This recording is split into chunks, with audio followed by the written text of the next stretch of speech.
selamat pagi Bapak Ibu yang terkasih dalam nama Tuhan Yesus. Selamat kita boleh bertemu kembali dalam ibadah online pada minggu pagi hari ini. Kita mempersiapkan hati dan pikiran kita untuk memuji memuliakan Tuhan. Sebelumnya kita akan berdoa. Haleluya, terima kasih Tuhan buat kasih setiamu, buat anugerah-Mu Tuhan, buat perlindungan-Mu sepanjang minggu ini. Kalau kami ada saat ini Tuhan, itu semua karena kasih-Mu, karena anugerah-Mu dalam setiap kehidupan kami pribadi, lepas pribadi Bapa. Terima kasih Tuhan, terima kasih Roh Kudus buat kasih setia-Mu. Kau pakai kami semua Tuhan, segenap pelayan-Mu. Kau pakai kami sebagai alat-Mu Bapa. Biar hanya nama-Mu saja yang ditinggikan, nama-Mu saja dipermuliakan Tuhan. Kau bertata di atas setiap puji-pujian kami. Haleluya, haleluya Yesus. Kami bisa memuji memuliakan nama-Mu Bapa. Hanya dalam nama Tuhan Yesus, kasih jiwa kami mempelai pria surga yang mengasihi kami. Haleluya, haleluya. Amin. Haleluya. Dalamnya kasih-Mu Bapa, lebih dari segalanya dalam setiap kehidupan kami Tuhan. Pengorbanan-Mu yang mulia selamatkan kami Yesus. Haleluya, haleluya. Dalamnya kasih-Mu Bapa, terlebih dari segalanya, pengorbanan yang termulia selamatkanku. Dengan darah yang tercurah, ampuniku atas dosa. Ku bersujud kepadamu, oh Yesusku.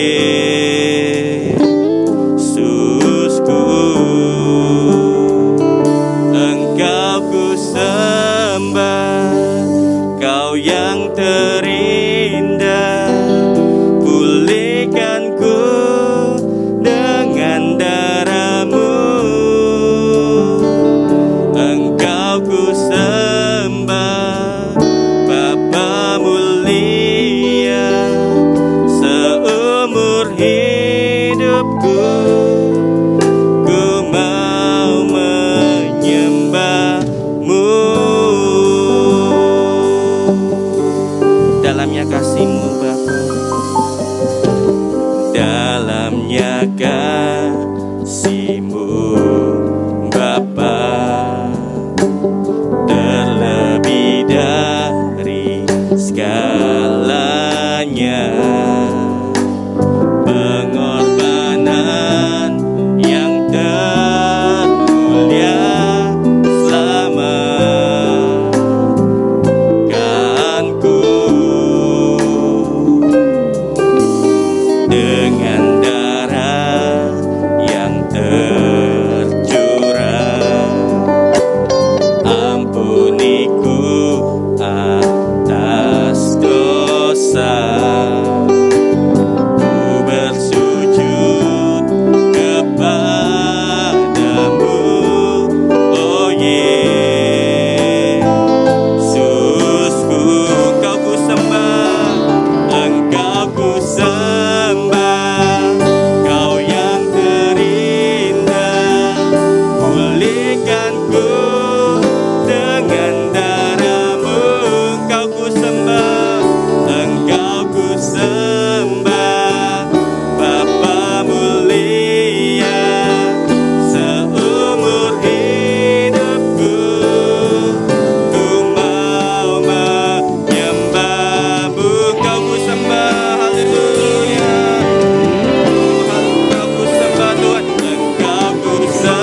seumur hidup kami menyembah-Mu Tuhan.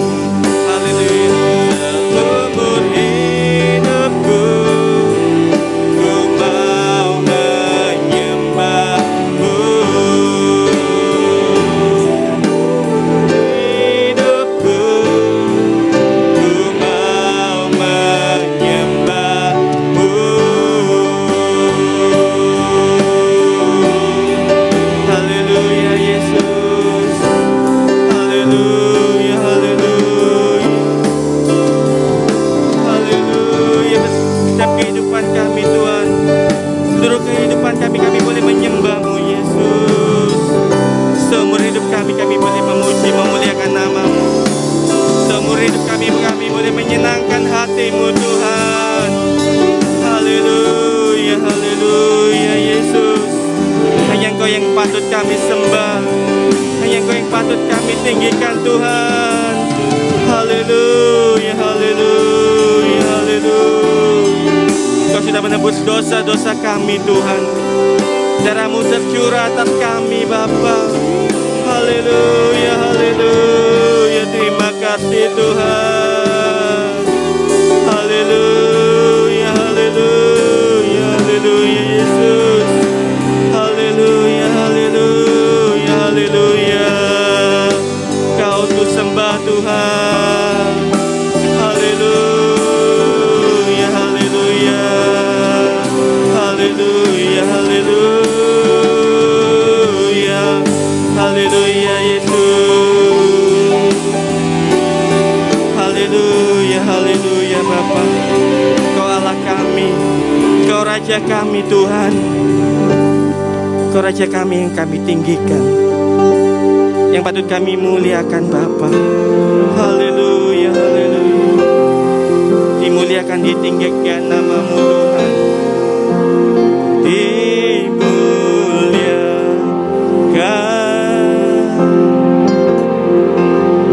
ditinggikan.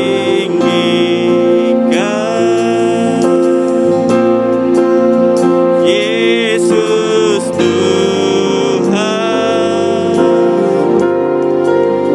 Kau Rajaku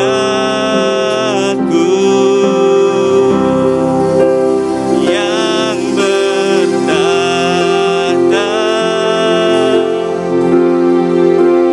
yang berkuasa.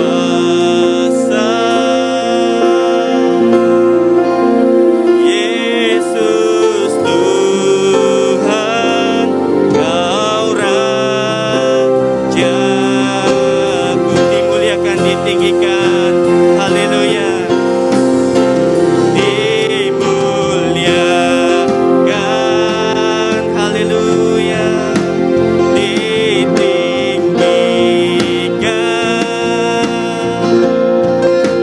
Yesus Tuhan, Kau Raja kami, Kau Rajaku yang bertahta, yang bertahta, yang berkuasa. Yesus Tuhan, Kau Raja. Dimuliakan, ditinggikan nama-Mu. Haleluya. Dimuliakan,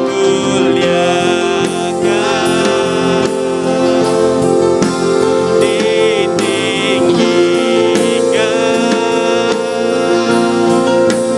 Yesus Tuhan, Kau Raja kami, Kau Rajaku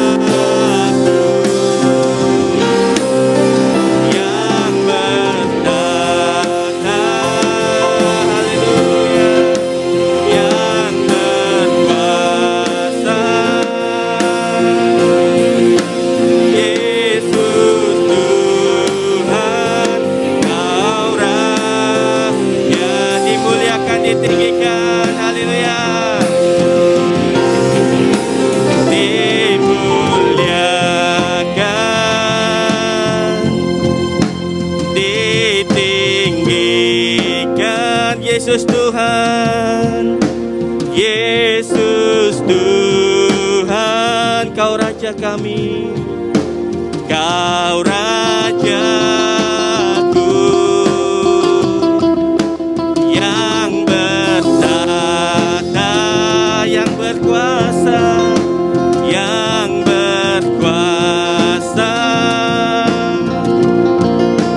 Yesus Tuhan, Kau Raja, dimuliakan, ditinggikan nama-Mu. Haleluya.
Patut kami muliakan Bapa.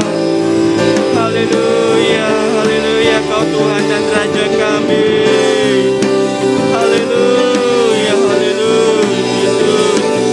Terima kasih Tuhan, terima kasih Rabu. Haleluya, haleluya, haleluya. Kita masih siapkan hati dan pikiran kita, saudara, dari firman Tuhan. Karena Tuhan kita memberi lebih dari yang kita pinta, memberi lebih dari yang kita pikirkan. Semuanya Tuhan sediakan buat hidup kita. Haleluya, haleluya Yesus. Kita mau bersyukur padanya. Lebih dari yang telah ku pinta, lebih dari yang telah ku pikirkan, semuanya Engkau sediakan dalam hidupku.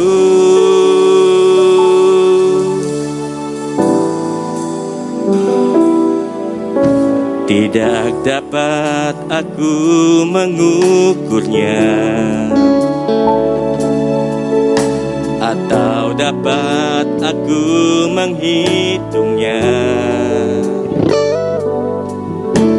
Kebesaran kasih-Mu ya Tuhan, yang Kau berikan. Kami bersyukur padamu Tuhan. Ku bersyukur padamu, Kau Tuhan yang mengasihiku.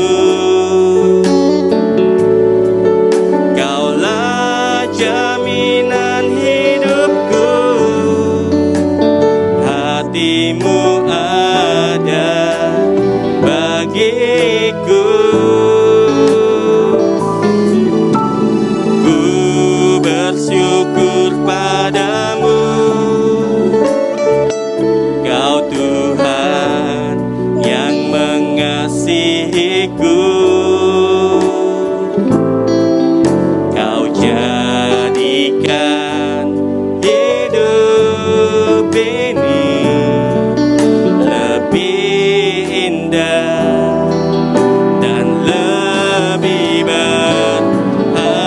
kami bersyukur padamu Tuhan.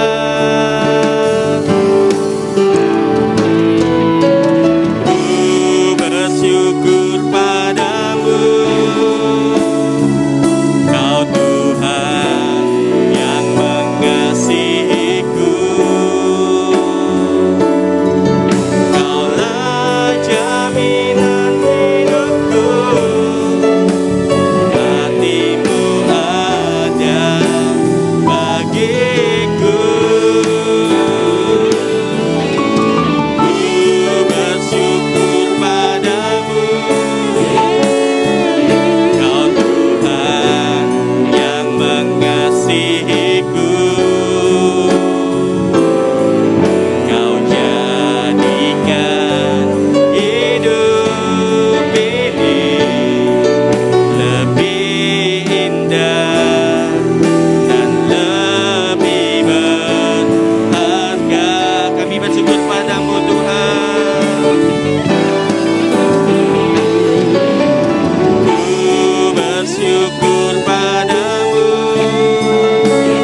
ini lebih indah. Kau jadikan hidup ini lebih indah dan lebih berharga. Kau jadikan hidup ini lebih indah dan lebih berharga. Haleluya Yesus, terima kasih Tuhan. Haleluya. Mari kita berdoa. Kami menyerahkan Tuhan kehidupan kami ke dalam tangan-Mu. Engkau sudah menerima persembahan pujian kami, boleh menyenangkan hati-Mu. Dan tiba saatnya bagi kami boleh mendengarkan sabda kebenaran firman-Mu.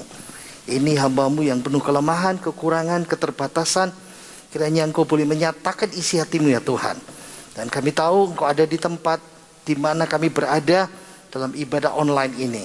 Kami siap untuk diberkati firman-Mu, dan biarlah firman-Mu menjadi bekal buat kami semuanya. Di dalam nama Tuhan Yesus Kristus, mempelai kami semuanya. Dan kita semua yang bersiap berkata, amin.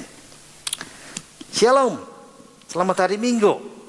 Hari ini firman Tuhan akan berbicara kepada kita semuanya tentang lulus ujian iman. Nah, mungkin beberapa bulan yang lalu saya berkhotbah tentang seorang pahlawan iman namanya Abraham ya. Nah, hari ini ada ungkapan dalam kekristenan tentang Abraham. Abraham terkenal dengan nama, ada idiom namanya berkat Abraham. Wow. Orang Kristen suka sekali dengan istilah ini. Abraham diberkati Tuhan. Abraham hidup enak, kaya raya, diberkati melimpah. Tapi orang melupakan bahwa Abraham dia melewati ujian iman. Ujian iman. Nah, kebanyakan orang memikirkan bahwa Abraham paling-paling ujian imannya cuma satu. Yang paling terkenal ialah ketika Abraham mempersembahkan anaknya Ishak. Nah, tunggu dulu. Bapak Ibu harus tahu bahwa Abraham mempersembahkan anaknya Ishak. Itu ujian iman yang terakhir. Dan itu ujian iman yang ke-12. Wow. Gak salah. Tapi itu ujian iman yang terakhir. Ingat ya. Ada 12 ujian yang dihadapi oleh Abraham. Yang pertama, ujian masa depan. Ada ujian yang kedua, ujian mengalah. Ujian ketiga, ujian sakit hati. Ujian keempat, keserakahan. Ujian berikutnya, kelima, keturunan. Ujian keenam ialah ujian tempat tinggal. Ujian ketujuh itu ujian sunat. Nah, hari ini kita tidak mungkin bahas 12 ujian Abraham ya. Hari ini kita melihat ujian Abraham yang ke-8. Mari kita membuka Alkitab kita dalam kitab Kejadian pasal 18 ayat 1 sampai ayat yang ke-8. Kejadian pasal 18 ayat 1 sampai 8 akan saya bacakan ya Bapak Ibu Saudara yang kasih Tuhan. Kemudian Abraham menampakkan diri kepada Abraham dekat pohon tarbantin di Mamre. Sedang ia duduk di pintu kemahnya pada hari panas terik. Ketika ia mengangkat mukanya, ia melihat 3 orang berdiri di depannya. Sesudah dilihat mereka, ia berlari dari pintu kemahnya, menyongsong mereka, lalu sujudlah ia sampai ke tanah. Serta berkata, Tuanku, jika aku telah mendapat kasih Tuanku, jangan kiranya lampaui hambamu ini. Biarlah diambil alih sedikit, basuhlah kakimu, dan duduklah beristirahat di bawah pohon ini. Biarlah ku ambil sepotong roti, supaya tuan-tuan segar kembali. Kemudian bolehlah tuan-tuan meneruskan perjalanan, sebab tuan-tuan telah datang ke tempat hambamu ini. Jawab mereka, perbuatlah seperti yang kau katakan itu. Lalu Abraham segera pergi dari kekemahnya, mendapatkan Sarah serta berkata, segera ambil 3 sukat tepung yang terbaik, remaslah itu, dan buatlah roti bundar. Lalu beralihlah Abraham kepada lembu sapinya. Ia mengambil seekor anak lembu yang empuk dan baik dagingnya dan memberikannya kepada seorang bujangnya. Lalu orang itu segera mengolahnya. Kemudian diambilnya dadih dan susu serta anak lembu yang telah diolah itu, lalu dihidangkannya di depan orang-orang itu. Dan ia berdiri di dekat mereka di bawah pohon itu sedang mereka makan. Amin. Mungkin saudara lagi menebak, by the way, ini ujian apa sih? Kok aneh sih? Ini ujian apa? Nah, ujian ke-8 yang dihadapi Abraham ini adalah ujian dari Tuhan ya. Ujian menyambut tamu. Sekali lagi. Jadi ujian yang seperti aneh, tidak seperti ujian, tapi ini ujian menyambut tamu. Kalau tidak percaya ya, ayo kita baca nats dari Perjanjian Baru ya, perbandingannya. Ibrani 13 ayat yang kedua. Ibrani 13 ayat yang kedua, saya baca. Jangan kamu lupa memberi tumpangan kepada orang, sebab dengan berbuat demikian beberapa orang dengan tidak diketahuinya telah menjamu malaikat-malaikat. Nah, jadi kalau yang kita baca ya, Ibrani 13 ayat kedua, jangan kamu memberi tumpangan kepada orang. Nah, ini seperti ini, seperti Abraham. Sebab dengan berbuat demikian menjamu tamu yang tidak dikenal beberapa orang. Siapa? Abraham, keponakannya juga Lot di Sodom, dengan tidak diketahui telah menjamu malaikat-malaikat. Nah, jadi ingat ya, firman Tuhan hari ini kan judulnya tentang lulus ujian iman. Abraham menghadapi 12 ujian, banyak sekali. Yang paling puncak tadi saya katakan, mempersembahkan anaknya sendiri. Itu yang paling berat. Tapi hari ini saya nak mau bicara tentang itu. Hari ini tentang ujian ke-8, menyambut tamu. Susah. Susah sekali. Ini bukan sesuatu yang mudah. Bagaimana Abraham diuji untuk menyambut orang-orang asing yang tidak dia kenal. Nah, ini penerapan untuk kita sekarang ini ya. Bagaimana kita bisa melakukan ujian ini, melewati ujian ini, lulus ujian ini. Susah sekali kalau kita bisa menyambut orang-orang yang tidak kita kenal. Ingat ya, siapa itu misalnya? Misalnya kalau kita ada hamba Tuhan dari pedalaman, saya sering menghadapi itu. Atau kita menghadapi orang-orang miskin di sekitar kita, yatim piatu, janda miskin. Nah, biasanya jujur ya, secara manusia, kalau kita lagi bete nih, kalau kita lagi nggak mood nih, orang yang dikenal saja kita nggak mau. Tapi ingat, Alkitab bertanya kepada kita, saudara dan saya hari ini, kapan terakhir kalinya kita menyambut tamu seperti Abraham ini? Dan itu ujian dari Tuhan, lulus atau tidak. Nah, saya mau bicara ya, sebetulnya ini teofani. Apa sih teofani itu? Teofani itu dari dua kata ya, theos dan phanos. Theos dan phaino. Theos itu Allah, phaino itu penampakan diri. Jadi ini adalah penampakan diri Tuhan Yesus di Perjanjian Lama. Kita katakan Allah datang, Yesus menampakkan diri kepada manusia itu di Bethlehem, di kandang domba 2000 tahun yang lalu dia lahir, betul. Tapi sebetulnya di Perjanjian Lama, Yesus berkali-kali menampakkan diri kepada orang-orang, dan salah satunya adalah Abraham ini. Dia juga menampakkan diri kepada Musa di semak belukar, dia menyatakan dirinya kepada Yakub juga, kepada Gideon juga. Nah, bagian yang pertama, bagaimana bisa lulus ujian iman yang begini, menyambut tamu ini? Yang pertama, dari ayat yang kita baca tadi itu, Abraham melayani Tuhan sendiri, dan dengan rendah hati. Ingat ya, ini yang pertama. Abraham dia melayani Tuhan sendiri dengan rendah hati. Ingat, saya terangkan bagian yang pertama ini. Yang pertama, saudara mesti memahami Abraham ketika dia menyambut, di mana rendah hatinya.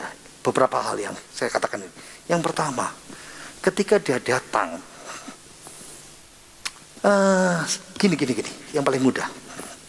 Jadi saudara mesti ngerti ya, Abraham itu orang kaya.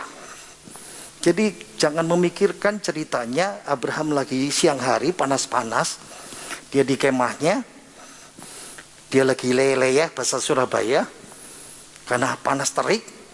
Lalu lewat tiga orang ini, satu Yesus yang dalam rumah manusia di perjanjian lama namanya Teofani tadi itu, dan yang dua orang itu malaikat.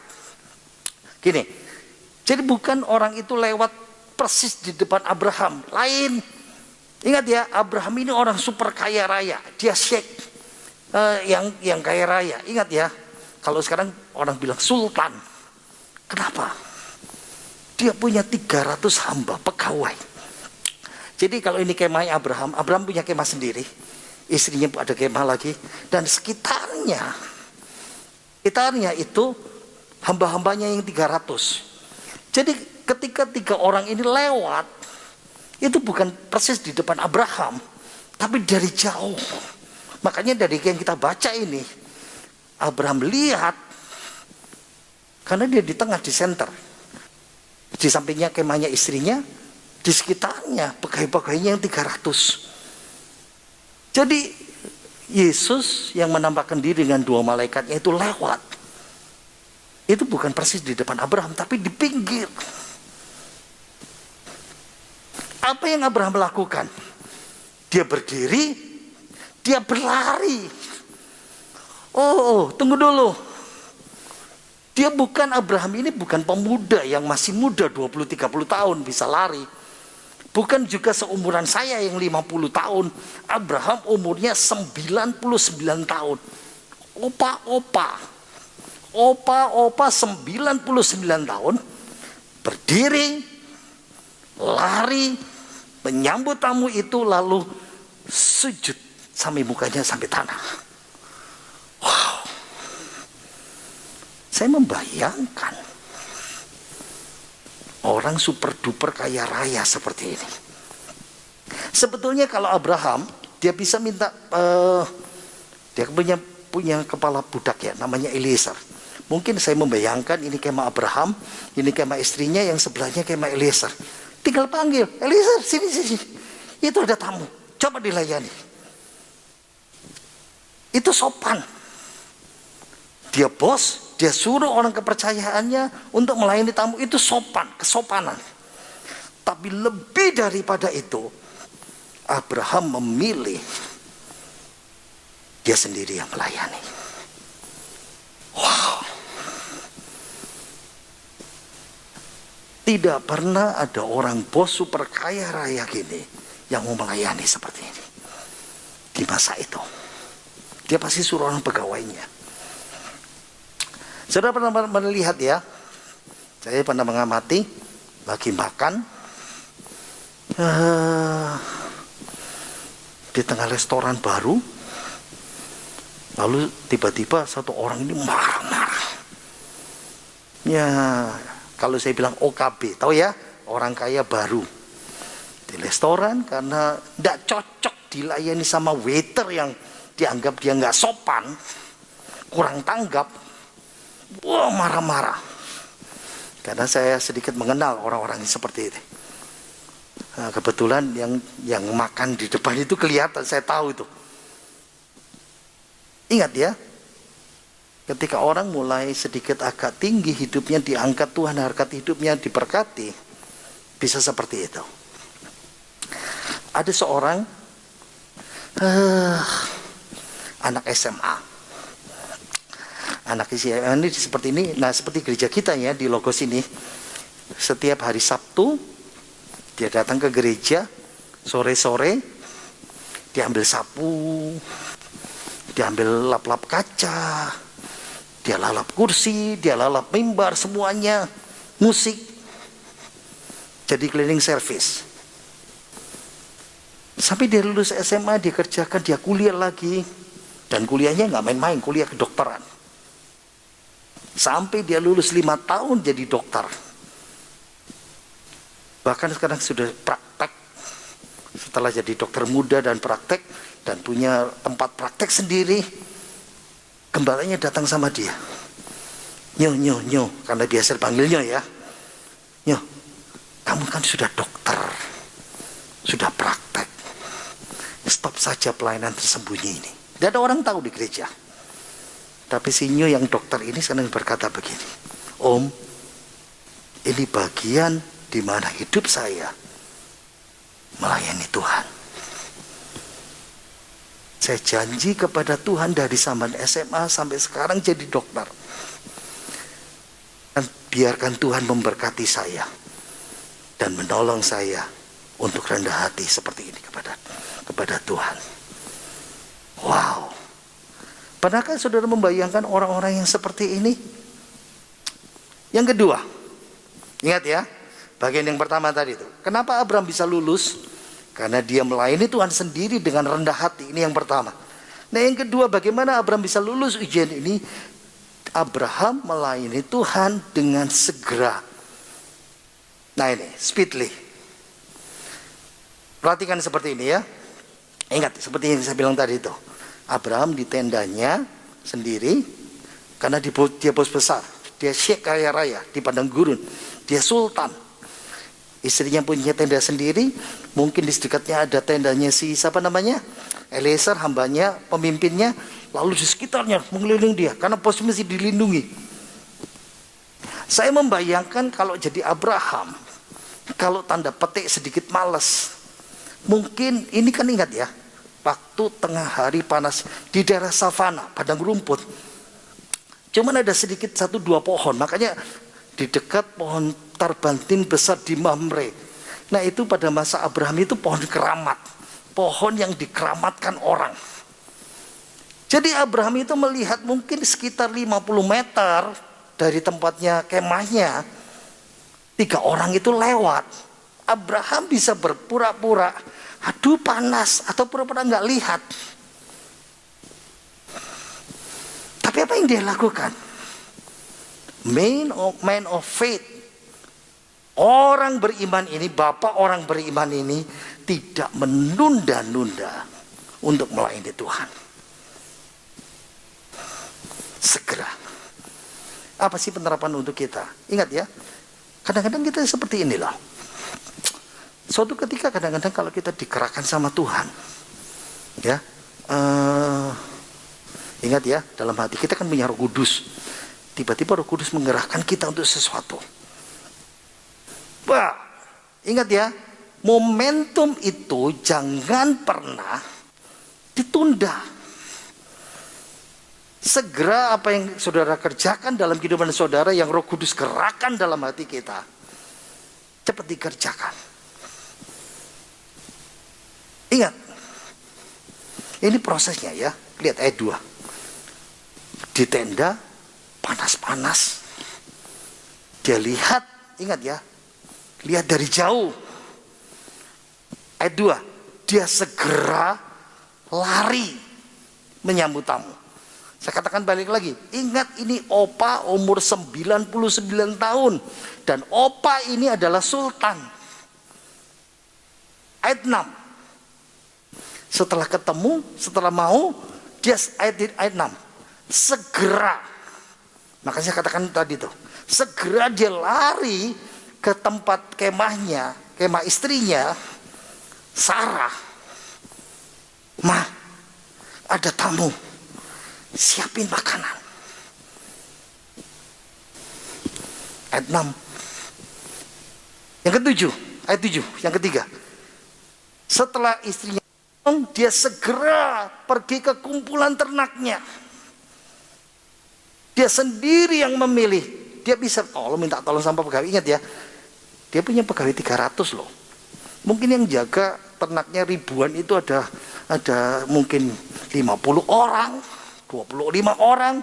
Cepat pilih anak lembu. Enggak. Abraham pilih sendiri. Dia lari. Ketemu paling baik. Lalu dia kasih sama bujangnya, budaknya. Masih muda.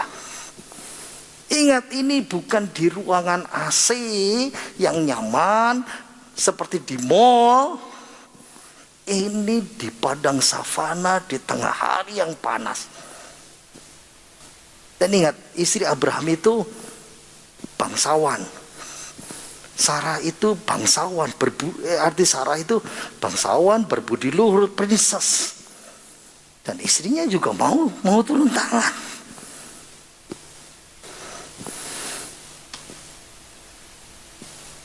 Ada sebuah pelayanan namanya HG Institute. Saya dulu sempat ditawari untuk pergi karena 3 minggu. Wah, mikirnya kepanjangan ya. Gimana meninggalkan pelayanan, itu nggak sanggup itu. Nah, HG Institute ini mereka memberkati para pemimpin-pemimpin Kristen. Dan mereka pergi dari Indonesia, dari berbagai dunia, lalu pergi diperlengkapi selama 3 minggu di Amerika Serikat, di Hawaii, di satu pulau ya, kepulauan di Hawaii ya, pasti ingat. Dan sudah tahu ditaruh di mana? Di hotel mewah.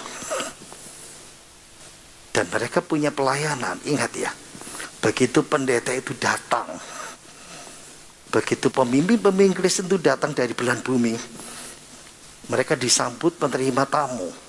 Langsung diangkat tasnya, diantarin. Dan sudah tahu siapa yang pegang tas itu? Itu bukan orang Kristen biasa. Yang angkat itu bos. Yang punya pabrik, yang punya perusahaan besar.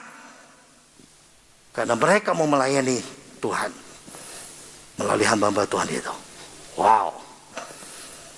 Sudah tahu enggak?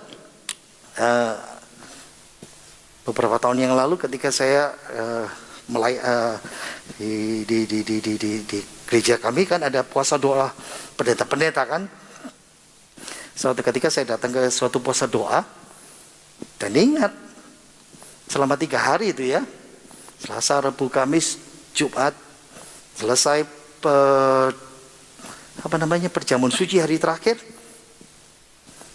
Dan saya melihat di situ kalau sore malam itu ada kebaktian, lalu makan, dan ada satu orang yang melayani, angkat-angkat makanan, bagi-bagikan minuman, bagi-bagikan fotokopi. Yang datang ya, 100-an pendeta ya, lebih bagi-bagi fotokopi seperti itu. Tidak kelelet-kelelet, sikap sekali. Dan sudah tahu siapa itu?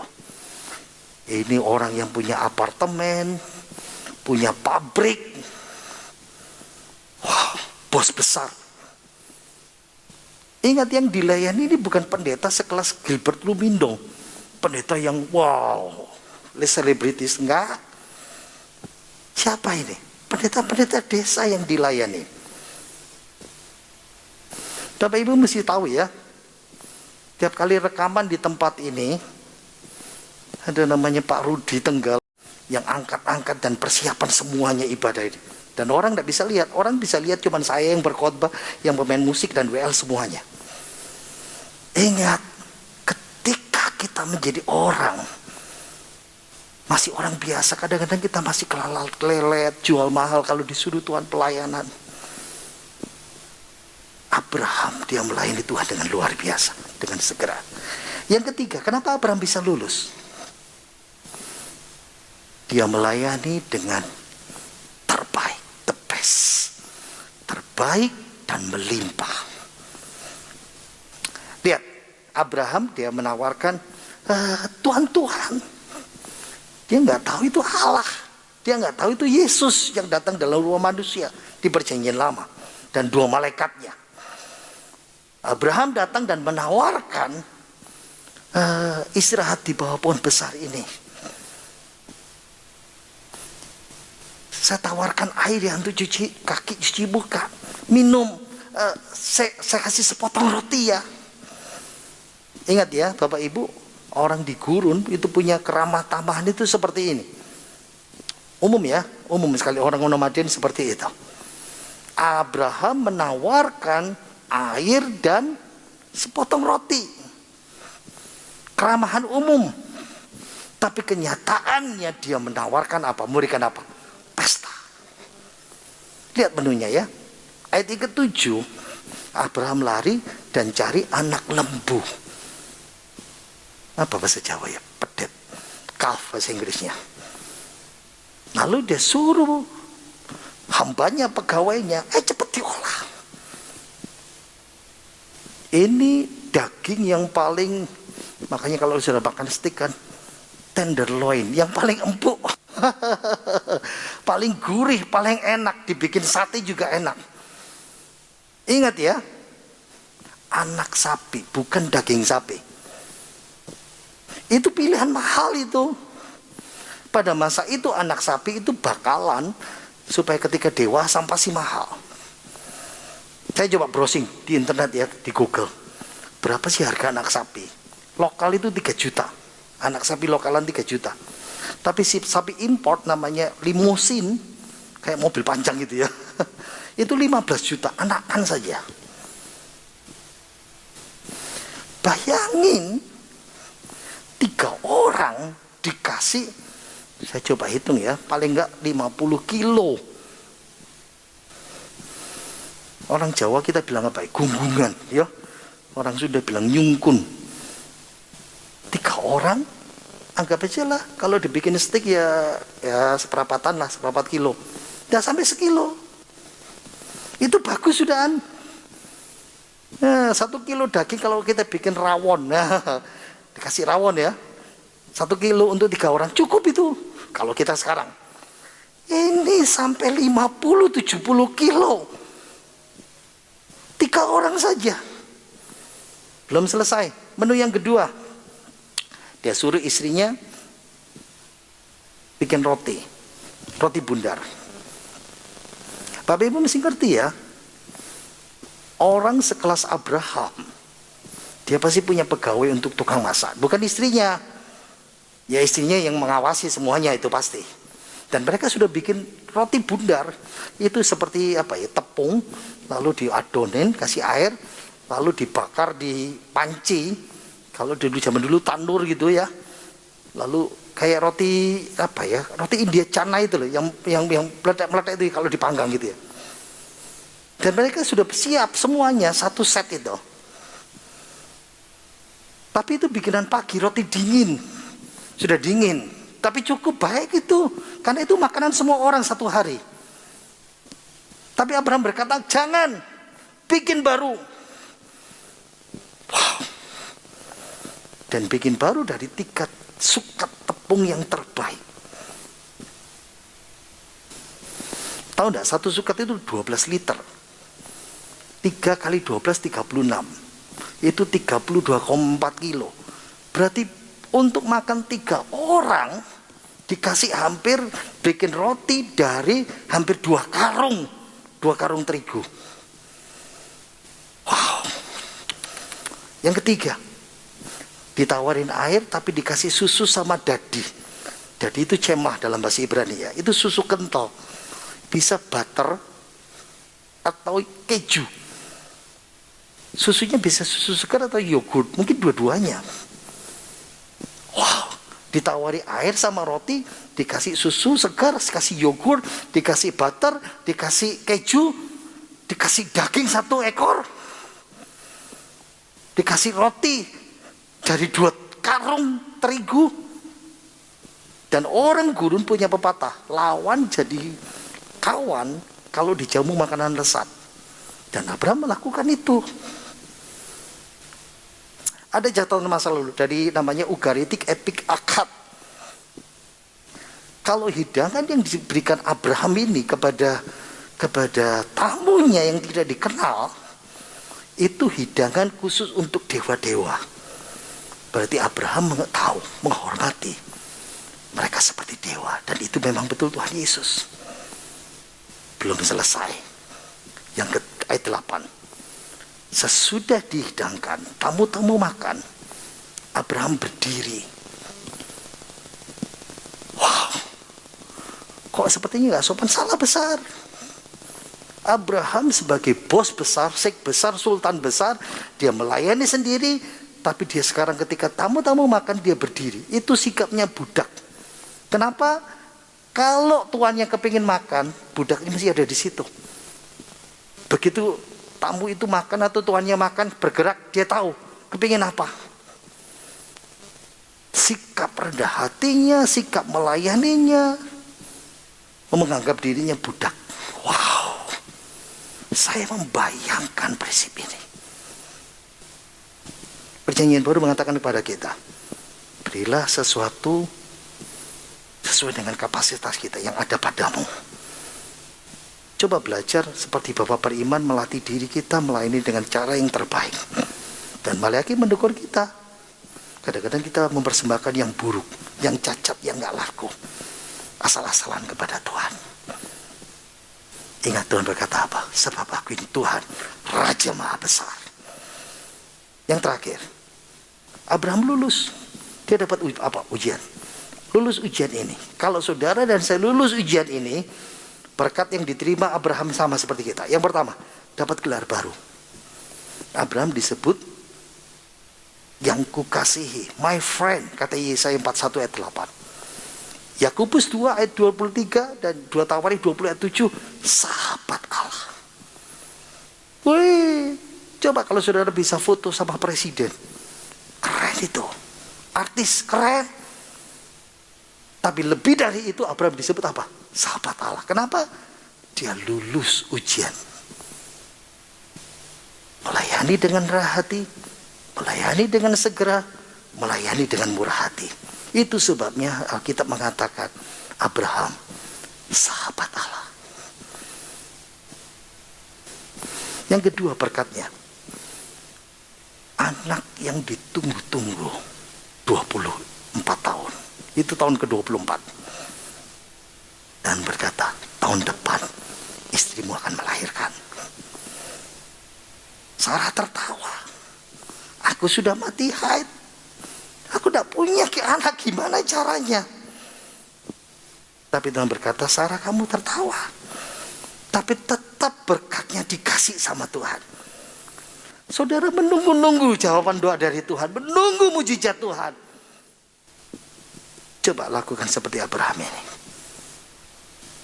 Berkat doa yang ditunggu-tunggu itu tiba. Berkat yang ketiga, terakhir.